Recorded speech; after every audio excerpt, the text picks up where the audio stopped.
I really thought, how's the sun looking today? It was raining on some real oh, this is just not even like, what am I doing? Have I done this before? I'm not gonna lie to y'all, I really thought that it was gonna be a really dead trade deadline. I didn't think anything was gonna happen. It was moving so slow. Nothing significant was really just, it was like a lot of talking before you fight and no fighting like happens. I remember, I don't know why I vividly remember getting the notification that Blake got traded to the Pistons. Like, I remember exactly where I was and what I was doing, as if like it's such a significant, like it changed my life. Like, but okay, let me move on. So this week was a big week in basketball. One, because the Super Bowl happened, so that means it's officially basketball season. We're fucking done with this American ass sport. We're on to basketball season. Two, it's the trade deadline. 3, All-Star break is a week away. The competitions got announced. Shout out Zach LaVine for being pussy and dodging Aaron Gordon. That annoyed the shit out of me. So everything is set in stone. It's time for us to get really excited about basketball, and unlike the previous like 4 years, we don't already know who is going to win the championship. So a good time to be a fan of the game right now. I thought it was interesting that Giannis took Joel Embiid #1 overall. But as you see, they're specifically just the starters, but it does go into the bench. His team, Giannis's team, would be annoying as shit to play in 2K. If you look, like, everybody on his team is just long as shit. Like, I do, however, love the fact that James Harden was picked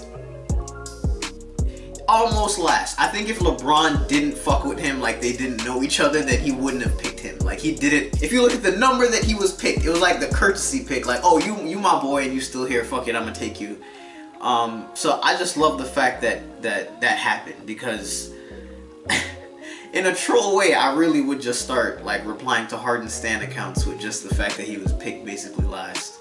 And that, like, nobody wants to play with this nigga, man. Stop lying to yourselves. I kind of figured that Giannis would take Chris with his first pick in the second round, as I took AD with my first pick in the first round.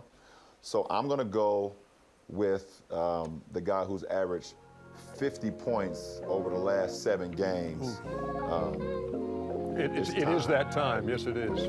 Dame time. Damian Lillard going to LeBron got first. Yeah, so Giannis even wanted him as his #1 pick off the bench too. It says so much. I am so happy.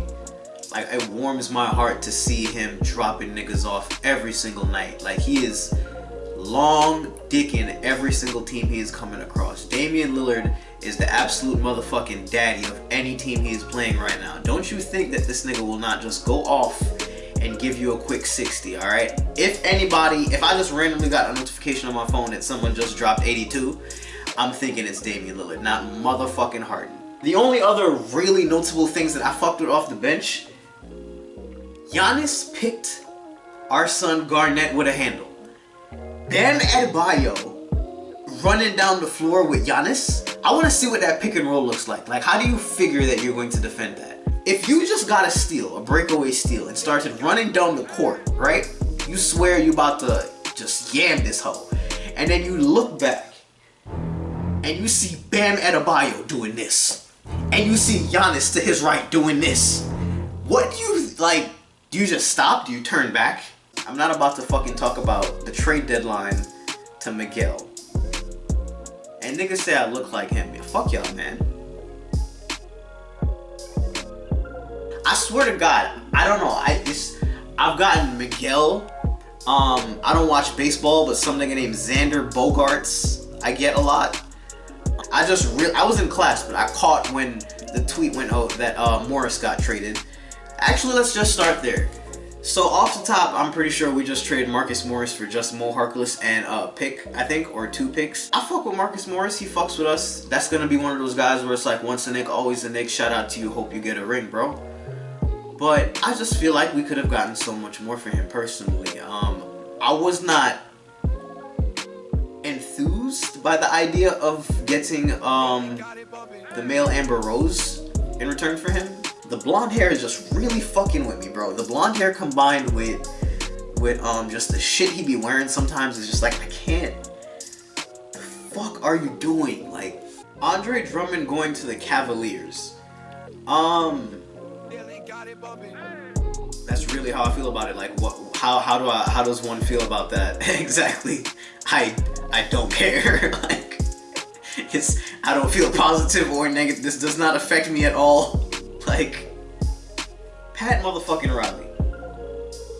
I really thought they were going to get Gallo as well, but I can see what he's doing, and if it works, I'll be like, that made sense as it was happening. It wasn't something that came out of nowhere that anyone should be surprised about. Andre Iguodala is a good pickup. However, I do feel like he was dicking the fucking Grizzlies. Man, you look like a douche bag, bro. I was surprised he didn't play at all for the Grizzlies because they were looking good. They were looking decent. But they were fighting for like the 8th seed, so I guess I can understand that he might think he really only has, you know, this little tank of minutes left that he can offer. So if he didn't want to spend any of that on them, I guess, I mean, he's within his right to feel that way. He must feel like, I guess, really he's like one significant injury away from it being done. So I guess he didn't want to just, you know, invest time there. The Bucks are still the best team and they have the best player, and they definitely probably can beat the Heat. But the Heat are capable of beating the Bucks, and they have a lot more depth than the Bucks do, in my opinion. I don't know. I guess he's just one of those players that annoy me, or he annoyed me in the past, specifically when he was a Celtic. So I just don't rate him at all. But the budget DeMare Carroll is also now a new member of the Heat. Finally, because this was the biggest story, D'Angelo Russell to the Timberwolves. Not surprised that all of this happened. Reason being, I remember being at the, I think it was the 2K17 event for the pre-release. Y'all know what I'm talking about. And Kat and D'Lo were both there. And they were mad cool. Like, they were like really buddy-buddy. Like, they were chilling together. They were with their girls together. Their girls at the time. So I was not surprised because I know they kind of always had chemistry, and I could see them wanting to play together. Like, they were legit friends. I think they were on an episode of Open Court together too when they were rookies. I think for me, sometimes I'm not the most patient person, so, you know, I just want to win a championship, and I want to win it sooner than later. You know, I want to have the opportunity to be deep in the playoffs and give myself a chance to be a possible NBA champion. So, what was the hardest thing? I would say losing in this league. You know, coming up, I don't think any of us in here were losers. College didn't really lose. High school didn't really lose. So when you lose in the NBA, it's like, dang, we lost. And then you rack up losses in a row. You know, when you put up, I think we've all had this kind of feeling where, you know, you put up great stats in a night, you're almost guaranteed to win, especially in high school and college. And, you know, it's not the same way in the NBA. You know, you have people who put up crazy numbers, you know, 60 points, just for instance, just to say, example, 60 points, 20 rebounds, and 5 assists, and they come out with a loss. So, you know, those stats don't mean anything. You know, this league is so talented. You know, it's just amazingly talented. So it's about team. You know, it's always going to be about team. You know, stats never matter because at the end of the day, it takes a team to win a game. You can't get away with individual talents and individual performances like in high school and college. Finally, the Rockets.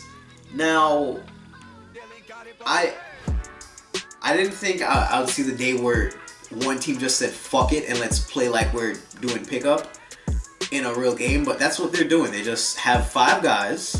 All of you stand outside of the 3-point line. We have 2 guys that are going to penetrate over and over and over. If they don't score, be ready to shoot. On defense, do your best. That's literally their defensive mantra. Do your best. I feel bad for PJ Tucker, man. I shout out my homeboy Specific at Specific. He put it perfectly. You know, shout out PJ Tucker. Have him in your prayers because nothing really wrong with him. It's just the shit he's gonna have to deal with every single night is nobody deserves that. You don't deserve that, bro. I don't care how much they paying you. Like, that's physical abuse.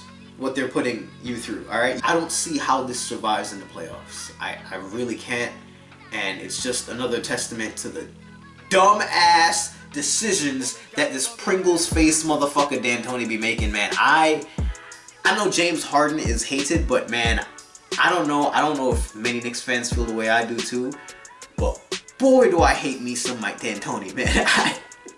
This motherfucker has the worst defensive principles ever that I've like. Did you know that he actually preaches to his team when you're playing D'Antoni offense that don't try to recover in the paint on defense, let them score so they can keep with the pace of the game, and then you push the break on the next possession? What the fuck? Even the night I rewatched R.I.P. Kobe Bryant, the night that he dropped 61 on these trash-ass Knicks, in one of the huddles, Mike D'Antoni actually said, don't worry, he's gonna come back down to earth eventually. Just keep your hand up there.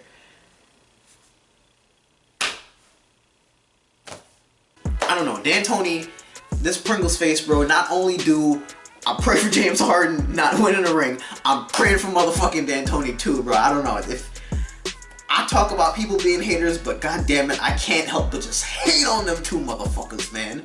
Them as a duo, just together, they just piss me the fuck off. So either way, I think I touched on everything I really wanted to touch on. So that's it, man. I will, if interesting stuff happens over the next week, you will have another episode of this next week. I'm gonna jump on 2K, I guess. Boy, I need a new game to play, to be honest with you.